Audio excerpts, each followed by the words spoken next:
Paano naman kung nag-viral yung video kay Mark at kineri ng isang legit na news organization, pero yung lewd content ay naka-blur naman at naging subject ng balita. Kasi nag-viral nga sa social media. Tapos ang na-involve ay isang malaking politiko. Liable ba ang news network sa nangyari kay Mark? Kung naka-blur naman, hindi na. Kasi there was no publication of a private parts. Ang issue kasi dyan, kailangan mo protektahan ang private parts. Kailangan mo protektahan yung mga sexual activity ng mga tao. Hindi pwede na i-publish yan para magkapera, hindi pwedeng ganun.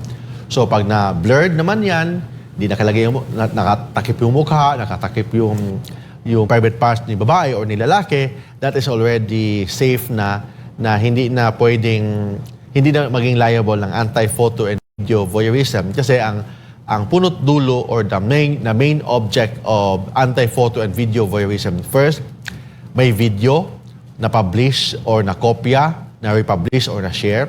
Yung video na yan is about the sexual activity ng isang tao or private part ng isang tao. And third, walang consent or pahintulot ng tao na yan na i-publish or kunan. Kung natakpan naman, so hindi na matatawag na sex video yon, hindi na matatawag na private part yun kasi tinakpan naman ang private part ng isang tao. Thank you kay Mark.